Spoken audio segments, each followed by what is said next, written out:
ఓం శ్రీ సాయిరామ్. సాయి గురుకులం కార్యక్రమానికి స్వాగతం. శ్రీ సాయి సచ్చరిత మనకు ఎవరూ ఇవ్వలేనటువంటి ఒక గొప్ప వరాన్ని ఇస్తుంది. మనలో పరోపకారం అనేటువంటి సుగుణాన్ని వికసింపజేసి మన జీవితాన్ని తరింపజేసుకునేటువంటి మార్గాన్ని శ్రీ సాయి సచ్చరిత మనకు అందిస్తుంది. సచ్చరితలో మనం గ్రహించాల్సినటువంటి ప్రధానమైనటువంటి విషయాల్లో బాబా ఆచరించి మనతో అమలు చేయించేటువంటి పరోపకార సేవ. ఈరోజు కలియుగంలో మనుషులందరూ కూడా స్వార్థంతో విరాజిల్లుతున్నారు. ఆ స్వార్థపూరితమైనటువంటి జీవుల్లో పరోపకారం అనేటువంటి సుగుణాన్ని వికసింపజేసి బాబా మనల్ని తరింపజేస్తున్నారు. ఎందుకు ఈ పరోపకారం? పరోపకారం అంటే కేవలం మన పక్కన ఉన్నటువంటి వాళ్లకు ఉపకారం చేయడమో, లేకపోతే మన బంధువులకో ఈ ఏరియా మాత్రమే కాదు బాబా అడ్రస్ చేసినటువంటిది. బాబా ఈ నీతో పాటు జీవిస్తున్నటువంటి అన్ని జీవుల పట్ల కూడా దయ కలిగి ఉండాలి. నీవు సంపాదించి తెచ్చుకున్నటువంటి దాంట్లో, నీవు తినేటువంటి దాంట్లో ఇతర జీవికి కూడా కొంత పెట్టేటువంటి నైజాన్ని, సుగుణాన్ని నీలో పెంపొందింపజేస్తారు శ్రీ సాయిబాబా. అది ఎలా మనకు వికసిస్తుంది, ఎలా తెలుస్తుంది? బాబాను అర్థం చేసుకుంటే అది తెలుస్తుంది. బాబాను మరి మనం ఎక్కడ అర్థం చేసుకుంటాము? కేవలం శ్రీ సాయి సచ్చరితలో మాత్రమే బాబాను మనం అర్థం చేసుకుంటాం. శ్రీ సాయి సచ్చరిత 7వ అధ్యాయంలో మనకు అద్భుతమైనటువంటి విషయాలను, మనలో పెంపొందించుకోవాల్సినటువంటి సుగుణాలను ఈ 7వ అధ్యాయం తెలియజేస్తుంది. పరోపకారం అనేటువంటి ఈ సుగుణం నీలో వికసిస్తే నీలో ఆనందం, తృప్తి వెల్లివిరుస్తుందని చెప్పి అధ్యాయం చెప్తుంది. ఎందుకంటే పరోపకార సేవ, ఇతరులకు సహాయం చేయడం ద్వారా వారు పొందుతున్నటువంటి ఆనందాన్ని చూసి మనం తృప్తి చెందుతాం. అంతెందుకు, మీరు పాల ప్యాకెట్కో, పెసరపప్పుకో, శనగపప్పుకో కిరాణా షాపుకు వెళ్ళినప్పుడు ఒక కుక్క దీనంగా మిమ్మల్ని చూస్తే దానికి బిస్కెట్లు పెడతారే, అది తింటూ మధ్యలో తల ఎత్తి పైకి చూస్తుంది మనల్ని. అప్పుడు ఆ దృశ్యాన్ని చూస్తే ప్రపంచాన్ని జయించినంత ఆనందం మనకు కలుగుతుంది. ఇదే అసలైనటువంటి తృప్తి. తృప్తి అంటే నాకు కొంత డబ్బు వచ్చింది, దీంతో తృప్తి పడతాననేటువంటి దాన్ని తృప్తి అన్నారు. తృప్తి అనేటువంటిది ఏంటంటే నీ వల్ల ఇంకొకరికి మేలు జరిగితే అది చూసి నువ్వు ఆనందపడతావు, చూసావా? అదే అసలైనటువంటి తృప్తి, అదే అసలైనటువంటి శాంతి. అందుకనే బాబా మనందరినీ కూడా పరోపకార సేవలో ఉండాలని చెప్పి, వారు పరోపకారం కోసం ఏ విధంగా తప్పించేటువంటి వారో 7వ అధ్యాయం మనకు తెలియజేస్తుంది. ద్వారకామయిలో ఉన్నటువంటి ధాన్యపు బస్తాలు మనకు పరోపకార సేవ గురించి తెలియజేస్తాయి. సాధారణంగా రైతులు పంట పండించిన తర్వాత కొంత ధాన్యాన్ని వారి అవసరాలకు ఉంచుకొని మరికొంత ధాన్యాన్ని అమ్ముతారు. ధాన్యాన్ని అమ్మే ముందు కూడా ఒక యోచన చేస్తారు. ఆ యోచన ఏమిటంటే, ఒకవేళ వచ్చే సంవత్సరం పంట సరిగ్గా పండకపోతే తినడానికి కొన్ని ధాన్యపు గింజలు ఉండాలి కదా అని చెప్పి మరికొంత ధాన్యాన్ని గావుల్లోనో లేకపోతే గోడౌన్లోనో దాచిపెట్టుకుంటారు. కానీ బాబా యొక్క పరోపకార సేవ ఎలా ఉంటుందంటే, రైతు కేవలం తన కుటుంబం కోసం మాత్రమే ఆలోచిస్తాడు, ఒక సగటు రైతు. కానీ బాబా జనులందరి కోసం ఆలోచిస్తారు. ఎవరైనా సరే పంట పండిన తర్వాత ధాన్యాన్ని ద్వారకామాయికి తెచ్చి కొంత ఇచ్చేటువంటి వారు, దాన్ని సంచుల్లో నింపి బాబా ఒక మూలన పెట్టేటువంటి వారు. ఎందుకోసం? వారైతే ఏ రోజు వండుకోలేదు, వారు ఎప్పుడూ కూడా ఆ ధాన్యం పైన వారికి హక్కు ఉన్నట్టు ప్రదర్శించేటువంటి వారు కాదు, అది తనది అనేటువంటి దాంట్లో కూడా ఉండేటువంటి వారు కాదు. కానీ చాలా కుటుంబాలు, పేద కుటుంబాలు షిరిడీలో కొన్ని సందర్భాల్లో కూలి దొరకక, ఉపాధి దొరకక, కరువు వచ్చేటువంటి సమయంలో ఇంట్లో ధాన్యపు గింజ లేకపోతే వారు ఏమాత్రం కూడా చింతించేటువంటి వారు కాదు. ఎందుకంటే ఇంట్లో గింజ లేనటువంటి రోజు ద్వారకామాయికి వెళ్ళి చాట పట్టుకొని వెళ్తే, బాబా చారెడు నేను తీసుకెళ్తున్నాను, ఇంట్లో గంజి కాసుకుంటాను, ఇంట్లో రొట్టె చేసుకుంటానంటే బాబా ఎలాంటి అభ్యంతరము తెలిపేటువంటి వారు కాదు. బాబా వారి జీవిత పర్యంతము కూడా తన కోసం వారు ఏమీ చేసుకోలేదు. ద్వారకామాయిలో పోగు చేసినటువంటి ధాన్యమైనా, వారు తీసుకున్నటువంటి దక్షిణైనా పరోపకారం కోసమే వారు సద్వినియోగపరిచారు. దాన్ని పరోపకారమే వారి నిరంతర నిరంతర లక్ష్యంగా, నిరంతర జీవన ప్రక్రియగా వారి జీవితంలో దాన్ని ఆచరించి చూపెట్టారు. అందుకనే ఈరోజు బాబా మార్గంలో మందిరాల దగ్గర నుంచి వ్యక్తుల వరకు ప్రతి ఒక్కరూ కూడా ఏదో ఒక సేవలో తాము ఉండాలి అని చెప్పి పరితపిస్తారు. ఇంత గొప్ప సుగుణం మనకు ఊరికనే రాలేదు. బాబా యొక్క ఆత్మస్వరూపమైనటువంటి శ్రీ సాయి సచ్చరితను అర్థం చేసుకోవడం వల్ల వచ్చింది. నిజంగా జేబులో నుంచి రూపాయి తీసి ఉదారంగా ఇవ్వడం అనేటువంటిది ఈ రోజుల్లో చాలా కష్టమైనటువంటి పని. అంత కష్టమైనటువంటి పనిని కూడా మనతోటి అత్యంత సరళంగా చేయిస్తారు బాబా. ఏదైనా సేవ ఉందంటే, ఇతరులకు ఏదైనా సహాయం చేయాలనుకుంటే మనము ఏమాత్రం కూడా యోచించకుండా మనకు కలిగినటువంటి దాంట్లో ఒక రూపాయిని అక్కడ మనం పెడుతున్నామంటే ఈరోజు అది మనకు బాబా ఇచ్చినటువంటి వరంగా మనం భావించాలి. ఎందుకంటే లోభత్వము నిన్ను పూర్తిగా వినాశనం వైపు తీసుకెళ్తుంది. డబ్బు పైన వ్యామోహము మనల్ని పూర్తిగా అధపాతాళానికి తొక్కేస్తుంది. అందుకనే బాబా తన భక్తుల్ని ఈ 2 ప్రమాదాల నుంచి కాపాడడానికి ఇవ్వడము, పెట్టడము అనేటువంటి పరోపకార సేవను మనకు అందించారు.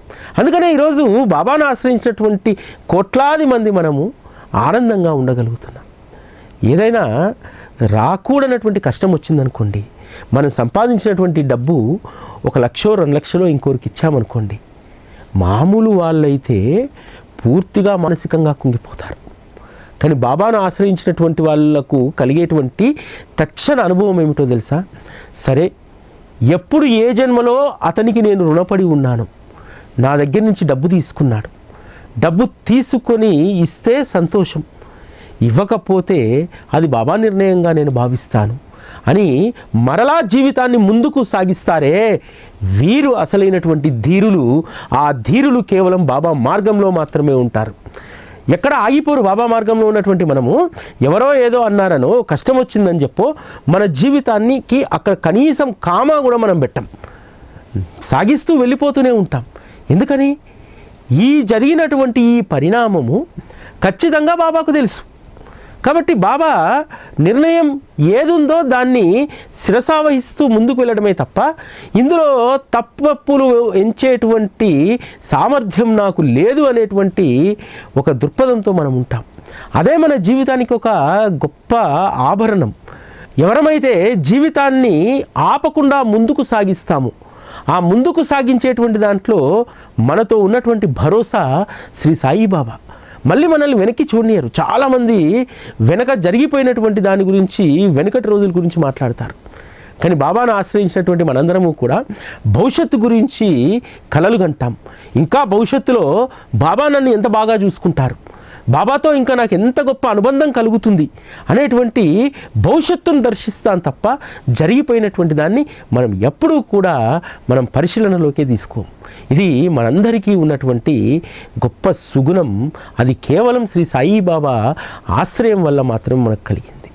పరోపకార సేవలో ఎంత ఉన్నతంగా బాబా భక్తులు ఆలోచిస్తారనడానికి, నేను వరాల్ సాయి గురుకులానికి సంబంధించి స్థలం తీసుకునేటప్పుడు ఒక అమ్మ ఫోన్ చేసి మేము ఆ భూదాన సేవకు డబ్బులు ఇస్తాము అని అంది. సాధారణంగా వ్యక్తులుగా మనం ఇవ్వచ్చు. వ్యవస్థ ఉన్నటువంటి వాళ్ళు ఆ వ్యవస్థకు ఉన్నటువంటి బాధ్యతల్లో అక్కడే ఖర్చులు చాలా ఉంటాయి. కానీ వారు కూడా ఒక మందిరాన్ని నిర్వహిస్తూ ఉన్నారు. ఒక మందిరాన్ని నిర్వహిస్తూ ఒక బాధ్యతలో ఉండి మరొక వ్యవస్థకు సపోర్ట్ చేసేటువంటి సుగుణం ఎక్కడి నుంచి వస్తుంది? మనము చాలా మందిరాలను బాబా మందిరాల నిర్వహణలో కూడా చూస్తూ ఉంటాం. ఎందుకంటే వారి బాధ్యతలు వారికే ఉంటాయి. ఒక వ్యవస్థ ఇంకొక వ్యవస్థను ఎప్పుడూ కూడా పెంచి పోషించదు. ప్రతి వ్యవస్థ కూడా స్వయం పోషకంగానే అది ఎదగాలి. నాకు ఆశ్చర్యం వేసింది. వారికి ఒక మందిరం ఉంది, కానీ ఇక్కడ జరిగేటువంటి భూదాన సేవకు వారు డబ్బులు ఇస్తా అన్నారు. తర్వాత వారి దగ్గరికి వెళ్ళి భూదాన సేవకు సంబంధించినటువంటి డబ్బును స్వయంగా తీసుకున్నప్పుడు వారిని అడగడం జరిగింది, ఎందుకమ్మా మీకే మందిరం ఉంది, మీకే బాధ్యత ఉంది, ఎందుకు మీరు ఇవ్వాలనుకున్నారు అని అంటే, మీరు చేసేటువంటి సేవ ఉన్నతమైనటువంటిది. ఆ సేవలో ఎన్ని ఒడిదొడుకులు ఉంటాయో, ఎన్ని రకాలైనటువంటి ఇబ్బందులు ఉంటాయో మనం ఒక సంకల్పం చేసుకున్నప్పుడు అది నెరవేరేంత వరకు ఎంత నిరంతరంగా పరిశ్రమిస్తామో మాకు తెలుసు. అందుకోసమే మా మందిరం తరఫున మీకు మేము ఈ దక్షిణ ఇవ్వాలని అనుకున్నాము అని అన్నారు. అంటే వేరే వ్యవస్థల్లో ఇది అసాధ్యం, ఒక్క బాబా వ్యవస్థల్లో మాత్రమే ఇది సాధ్యం. అందుకనే సంస్థాన్ కూడా పరోపకార సేవకు తన పరిధిలో మాత్రమే కాదు, ఎక్కడ ఉపద్రవాలు వచ్చినా, ఎక్కడ వరదలు వచ్చినా, కేరళ వరదలు వచ్చాయంటే ముందు సంస్థానం ఉంటుంది. ఎక్కడన్నా రైతులకు నష్టం జరుగుతుందంటే రైతులకు సహాయం చేయడానికి సంస్థానం ముందుకు వస్తుంది. ఇదంతా ఎక్కడి నుంచి వచ్చింది? సంస్థానానికైనా, వ్యక్తులకైనా, వ్యవస్థలకైనా బాబా నేర్పించినటువంటి గొప్ప పాఠం మనకిది. పరోపకారం అనేటువంటిది నీ జీవితానికి ఒక ఆభరణం. ఆ ఆభరణాన్ని ధరిస్తే నీ జీవితం తరిస్తుంది అని చెప్పి బాబా చెప్తారు. అందుకనే బాబా ఎప్పుడూ కూడా భక్తుల యొక్క కష్టాలను తీర్చడమే వారి లక్ష్యంగా వారు జీవించారు. అంతేకాదు వారు ఒక గొప్ప నియమాన్ని పాటించారు. ఆ నియమము మనందరి జీవితాలకు కూడా ఉపయోగపడుతుంది. బాబా ఒక నియమాన్ని పాటించారంటే దాంట్లో ఉన్నటువంటి అంతరార్థం ఏమిటనేటువంటి అర్థం చేసుకోవాలి. బాబా ధనవంతులని, ఫకీర్లని, పేదవారిని, లేనివారిని అందరినీ కూడా ఒకే రకంగా వారు ఆదరించేటువంటి వారు. అందుకనే వారు ఎప్పుడూ కూడా ఒక పేద ఫకీర్గానే ఉన్నారు. తన వద్దకు వచ్చినటువంటి వాళ్ళు కూడా తన మాదిరిగానే అక్కడికి వచ్చిన తర్వాత ఆస్తులు, అంతస్తులు, స్థాయిలు మర్చిపోయి ఉండాలని చెప్పి అందరికీ కూడా ఆ మట్టి నేలనే ఆసనంగా చేశారు. అదృష్టవంతులు ఏం భావించారంటే సద్గురు ఎదుట నేలపైన కాదు ముళ్ళ కంచె పైన కూర్చున్నా పర్వాలేదనుకున్నారు. అంత అనుభూతి బాబా సహచర్యంలో వారు పొందగలిగారు. ఎవరు వచ్చినా సరే సమానంగానే బాబా ఆదరించేటువంటి వారు. ఇందుకు బాగోజీ షిండే ఒక నిదర్శనం. బాగోజీ షిండే కుష్టి వ్యాధిగ్రస్తుడు. చాలా చోట్ల నుంచి రక్తము, చీము కారేటువంటిది. అయినా సరే బాబా అతనిని అసహించుకోలేదు. బాబాకు సేవకులు లేకముందు ప్రధానమైనటువంటి సేవకుడు, మొట్టమొదటి సేవకుడు బాగోజీ షిండేనే. బాబా యొక్క లీలలు అప్పుడప్పుడే అనేక మంది చవి చూస్తున్నటువంటి తరుణం. ఆ తరుణంలో బాగోజీ షిండేను తన పక్కన పెట్టుకునేటువంటి వారు బాబా. అంటే ఈ కుష్టి వ్యాధిగ్రస్తుడు ఇక్కడ ఉంటే, పరమాత్మ అతని పక్కన ఉంటే వీరు వస్తారా, మరలి వెళ్ళిపోతారా? అదృష్టవంతులు వచ్చారు, దురదృష్టవంతులు మరలి వెళ్ళిపోయారు. అంతేకాదు బాగోజీ షిండేకు బాబా ఇచ్చినటువంటి ఒక గొప్ప సేవ. బాబా ఒక భక్తురాలికి పరోపకార సేవ చేయాలనుకున్నాడు. కొలిమిలో బిడ్డ పడిపోతూ ఉంటే బాబా దునిలో చేయబెట్టి ఆ బిడ్డను రక్షిస్తాడు. ఆ బిడ్డను రక్షించడం ద్వారా బాబా చేతికి గాయమవుతుంది. మంటల నుంచి బిడ్డను కాపాడినటువంటి ఈ లీలకు సంబంధించి అనేక మందికి అనేక సందేహాలు వస్తూ ఉంటాయి. బాబా సాక్షాత్తు పరమాత్మ కదా, మరి అగ్ని ఎందుకు వారి చేయిని దహించింది? వారి గాయం కాకూడదు కదా. బాబా ఎప్పుడూ కూడా మాయలు, మంత్రాలు, అద్భుతాలు చెయ్యరు. ఏదో మాయతోటి బిడ్డను రక్షించడం అలా చేయలేదు. బిడ్డ కొలిమిలో పడిపోతున్నాడంటే అక్కడ అగ్ని ఉంది. అగ్నిలో నుంచి చెయ్యి పెట్టి కాపాడితేనే కదా. రెండవది, బాబా ఎప్పుడూ కూడా ప్రకృతి యొక్క ధర్మాన్ని విస్మరించడు. ప్రకృతి తన ధర్మాన్ని తాను చేసుకుంటూ వెళ్ళిపోవాలంటారు. అగ్నిదేవుణ్ణి నాకు తాపం తలగకుండా ఆపు అని చెప్పి అగ్నిదేవుడి యొక్క ధర్మాన్ని పక్కకు జరపమని చెప్పి అన్నారు. అగ్ని యొక్క ధర్మం కాలడమే, మేఘం యొక్క ధర్మం వర్షించడమే. అదేవిధంగా ప్రకృతి యొక్క ధర్మం వాయువు అందించడమే. ఇదంతా కూడా ధర్మం ప్రకారమే జరుగుతుంది. సద్గురు ఎప్పుడూ కూడా ధర్మానికి అతీతంగా ప్రవర్తించడం. మనకు అతీత శక్తులు ఉన్నాయని చెప్పి కరెంటు పట్టుకోగలుగుతామా? పట్టుకుంటే అతీత శక్తులు ఉన్నటువంటి వారికి కూడా షాక్ కలుగుతుంది కదా. దాని ధర్మం కదా అది. అగ్ని ధర్మం కూడా గాయం చేయడము, కాలడం అనేటువంటిది దాని యొక్క ధర్మం. కాబట్టి తన భక్తుల్ని రక్షించేటువంటి విషయంలో అవసరమైతే తమ శరీరాన్ని కాల్చుకుంటారు తప్ప భక్తుడి కాపాడడం విషయంలో ప్రకృతి ధర్మానికి విరుద్ధంగా బాబా వ్యవహరించడనేటువంటి విషయాన్ని ఇక్కడ మనం గమనించాలి. ఆ విధంగా గాయం కావడంతో ప్రతిరోజు కూడా ఉదయాన్నే బాగోజీ షిండే వచ్చి బాబా చేతికి మర్దన చేసి కట్టుకట్టేటువంటి వారు. ఇది ఎక్కడి వరకు కొనసాగింది? బాబా గాయం మానినా సరే ప్రతిరోజు కూడా చేతికి మహాసమాధి రోజు వరకు కూడా కట్టుకడుతూనే ఉన్నాడు బాగోజీ. అంత అద్భుతమైనటువంటి సేవనిచ్చాడు. ఎందుకు ఇచ్చాడు? ఇందులో కూడా ఒక పరోపకారం ఉంది. ఆ కుష్టి వ్యాధిగ్రస్తుడైనటువంటి బాగోజీ యొక్క కుష్టు తీవ్రతను తగ్గించడానికి అతని చేతులు బాబా చేతులను స్పృశించడం ద్వారా ఆ రోగం కట్టెడైపోయింది. దాంతో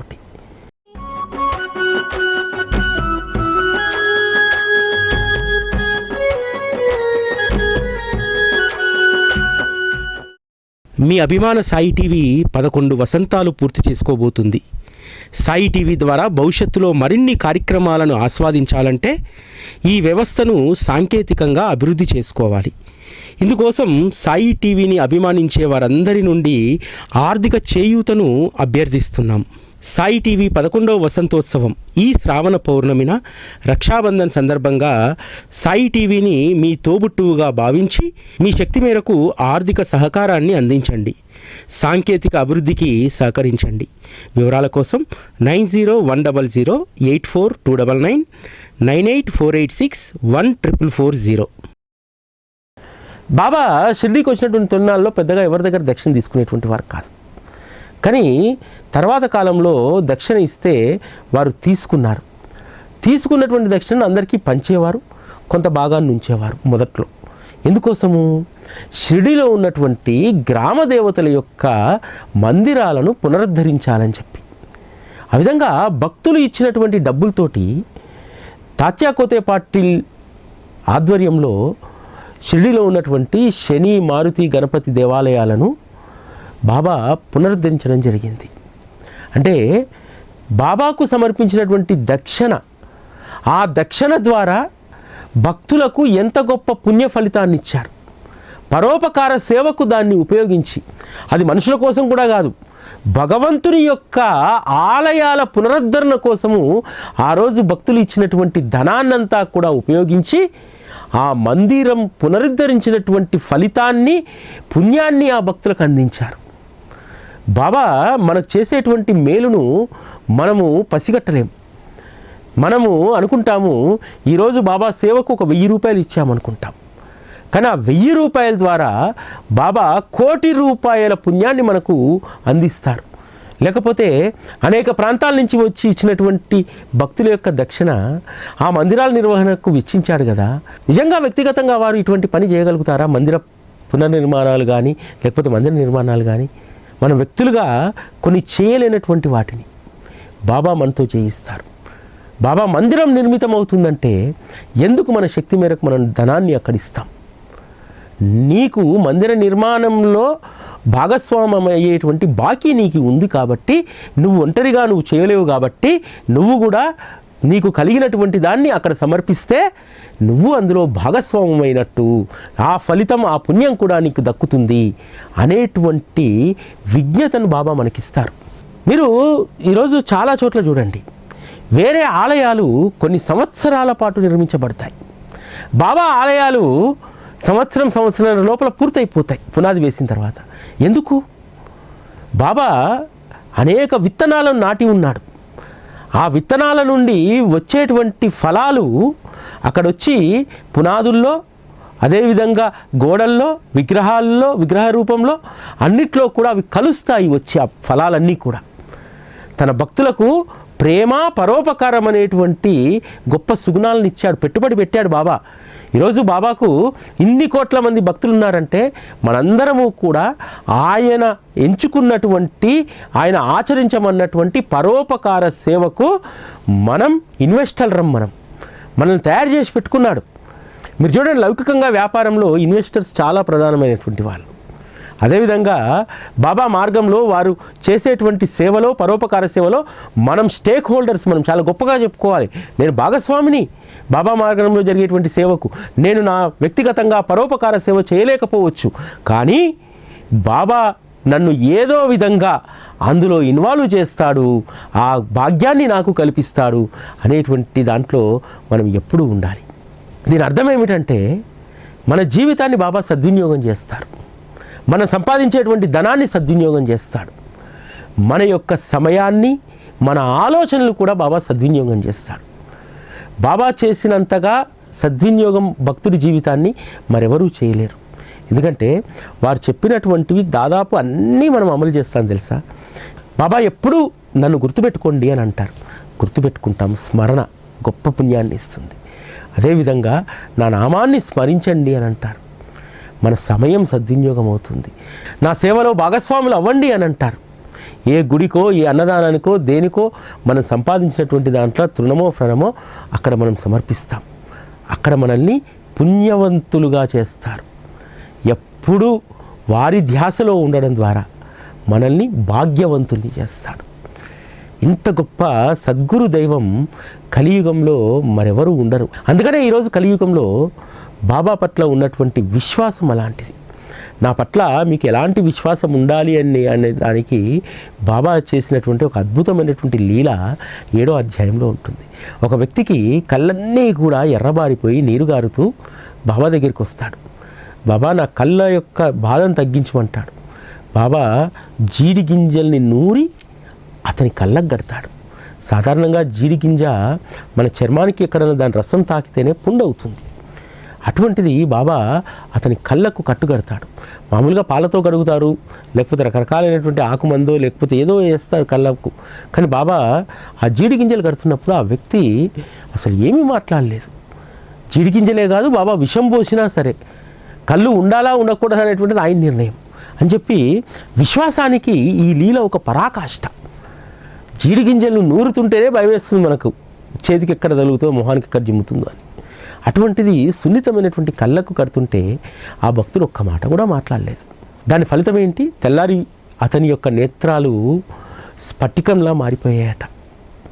ఎర్రబారినటువంటి ఆ నేత్రాలు స్ఫటికంగా మారిపోయాయట. ఇక్కడ మనం అర్థం చేసుకోవాల్సింది ఏంటంటే చాలా ప్రమాదకరమైనటువంటి హాని చేసేటువంటి జీడి గింజలు సద్గురువు యొక్క కరస్పర్శ తగిలిన తర్వాత దాని యొక్క సహజ గుణాన్ని అవి వదిలేసి ఔషధంగా మారాయి. అందుకనే అతని యొక్క కళ్ళ యొక్క బాధ తొలగిపోయింది. బాబా కరస్పర్శ తగిలినటువంటి ఏ విష పదార్థమైనా, ఎటువంటి హాని చేసేటువంటి వారైనా వారి యొక్క స్వభావాన్ని వారు కోల్పోతారు. ఈరోజు బాబాను ఆశ్రయించినటువంటి మనం కూడా జీడి గింజల వలె ఉన్నటువంటి మన సంస్కారాలను వదిలి మన యొక్క స్వభావాన్ని మనం పూర్తిగా మరిచిపోతాం. అందుకని బాబా భక్తుల్లో ప్రేమ భావాలు పుష్కలంగా ఉంటాయి. ఆ ప్రేమయే వారి జీవితంలో సుఖాన్ని సంతోషాన్ని పొందడానికి కారణమవుతుంది. కాబట్టి బాబాను ఆశ్రయించినటువంటి మనము ఆ జీడి గింజల వలె సహజ గుణాన్ని పూర్తిగా కోల్పోయి మనం కూడా సమాజానికి అవసరమయ్యేటువంటి వారిగా, ఉపయోగపడేటువంటి వారిగా తప్పకుండా మారుతాం.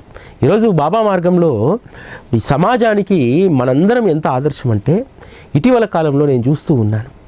కొత్తగా కట్టేటువంటి అమ్మవారి మందిరాల్లో, శంకరుడి మందిరాల్లో అమావాస్యకు తొలి సోమవారం నెలలో ఖచ్చితంగా అన్నసంతర్పణ కార్యక్రమాలు పెడుతూ ఉన్నారు.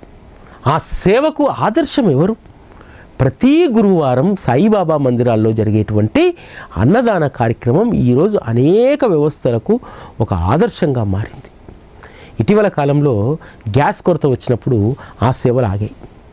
మన మందిరానికి వచ్చినటువంటి చుట్టుపక్కల కాలనీ వాళ్ళు చెప్పారు, సార్ సాయిబాబా మందిరంతో పాటు అన్ని మందిరాల్లో గ్యాస్ కొరత వచ్చిందని చెప్పి చేతుల్లో పులిహోర పెట్టి పంపిస్తున్నారు, మీరొక్కరు మాత్రం ఈ సేవను ఆపలేదు అని అడిగారు. గ్యాస్ కొరత అనేటువంటి ఆలోచన మన మైండ్లో ఉంటే అది ఆ బుద్ధి మనకు కలుగుతుంది. గ్యాస్ కొరత అనేటువంటి దాన్ని ఎప్పుడు మేము మనసులోకి ఎక్కించుకోలేదు. అదేవిధంగా ఎప్పుడు కూడా కట్టెలు పెట్టి ఇక్కడ ఉండలేము మేము గ్యాస్ లేకుండా. గ్యాస్ కొరత ఉన్నటువంటి 3-4 నెలలు కూడా వరాల సాయి మందిరంలో గ్యాస్ పైనే ఉండాం. అది ఎలా వచ్చింది, ఎలా అక్షయమైంది, సమయానికి సిలిండర్ ఎలా వచ్చింది అనేటువంటిది అసలు మేము ఆలోచించలేదు దాని గురించి. అంటే సంకల్పం బలమైంది. అయితే మనము పరిస్థితులకు తలొగ్గి బలహీనులం కాకూడదు. చాలామంది బలహీనులు అవుతారు. మొన్నెప్పుడో ఒకరు చెప్పారు, కర్నూలులో ఒక సాయిబాబా కార్యక్రమం పెట్టారండి, గ్యాస్ కొరత ఉందని చెప్పి అన్నదానం చేయలేమని చెప్పి 3 రోజుల కార్యక్రమాన్ని రద్దు చేసుకున్నారండి అని చెప్పారు. అంటే నువ్వు పరిస్థితులకు తలొగ్గుతావా, పరిస్థితులకు భయపడతావా? సద్గురు ఉన్నాడు, ఎలా అయినా సరే గ్యాస్ లేకపోతే కట్టెల మంట పెట్టైనా నేను వండుతాననేటువంటి ధైర్యాన్ని కలిగి ఉంటావా? నీకు నువ్వు బాబా భక్తుడు అయి ఉండి సంకల్ప బలం లేకపోతే నువ్వేం నేర్చుకోలేవు. ఇక్కడ ఆత్మవిశ్వాసము బాబా ఎలాగైనా సరే ఆ సమయానికి ఏదో రకంగా చేయించుకుంటారు. ఇక్కడ మనం గమనించాలి, ఆ కార్యక్రమానికి వచ్చేటువంటి వారు ఆకలితో కడుపు మార్చుకుంటే బాబా ఊరుకుంటారా? ఉపవాసం అనేటువంటి దాన్ని అసలు వారు ప్రోత్సహించరు కదా. అవకాశం ఉండి భోజనం పెట్టేటువంటి అవకాశం ఉండి ఉపవాసం ఎలా ఉంచగలుగుతారు? కాబట్టి ఈ చిన్న చిన్న విషయాల కోసం కార్యక్రమాలు రద్దు చేసుకుంటే ఇంకా మనకు బాబా పైన విశ్వాసం ఏముంటుంది? పరిస్థితులకు భయపడిపోయి పిరికితనంగా మనకు మనమే అన్నింటినీ ఉపసంహరించుకుంటే. చాలా బాబా మందిరాల్లో నేను కూడా చూశాను, హైదరాబాద్లో గ్యాస్ కొరత ఉందని చెప్పి ప్రసాదాలు తగ్గించారు. షిరిడీలో అటువంటి కార్యక్రమం ఎప్పుడూ జరగలేదు. ప్రసాదాలయంలో గ్యాస్ కొరత వస్తుందని చెప్పి బాబా ఎన్ని సంవత్సరాల ముందు ఆలోచించారు. అందుకనే సోలారు, స్టీము ఇటువంటి అన్నీ కూడా అక్కడ వారు ఏర్పాటు చేయడం జరిగింది. కాబట్టి పరిస్థితులకు మనం తలొగ్గకూడదు. బాబా మార్గంలో ఉండి మనం చేస్తూ వెళ్ళాలి, ధైర్యంగా ముందుకెళ్ళాలి. ఆ పరిస్థితి వచ్చినప్పటికీ సందర్భంలో బాబాయే దాన్ని చూసుకుంటాడు. ఎన్ని బాబా లీలను చూడలేదు. ఆహారం సరిపోదని చెప్పి బాలాజీ నవాస్కర్ భార్య బెంగపడిపోతే అందరికీ వడ్డించంగా మరో 400 మందికి మిగలలేదా? కాబట్టి శ్రీ సాయి సచ్చరిత మనకు చెప్పేటువంటి పాఠం ఏమిటంటే, నువ్వు పరిస్థితులకు ప్రభావితం కాకూడదు. పరిస్థితులు ఏవో చేస్తాయనేటువంటి పిరికితనంతో నువ్వు ఉండకూడదు. ఈ 2 బాగా గుర్తుపెట్టుకోవాలి మనం. ఖచ్చితంగా కాలం నడిచేటువంటి క్రమంలో మనం నడుచుకుంటూ ముందుకెళ్ళిపోవడమే. ఏమి జరుగుతుందనేటువంటిది నువ్వు శరణాగతి చేసినటువంటి సద్గురువు చూసుకుంటాడు. ఎందుకంటే నువ్వు శక్తిహీనుడు. గ్యాస్ అవసరమైతే నువ్వు తీసుకొచ్చేటువంటి శక్తి లేదు, కానీ ఏదో రకంగా ఆల్టర్నేట్ ఏర్పాటు చేసేటువంటి సత్తా మాత్రం మనం నమ్ముకున్నటువంటి సద్గురువులో ఉంది అనేటువంటి దాన్ని మనం ఎప్పుడూ గుర్తుపెట్టుకోవాలి. ఇది ఈరోజు సాయి గురుకులం. మళ్ళీ రేపటి కార్యక్రమంలో కలుసుకుందాం. అప్పటి వరకు సెలవు. నమస్కారం.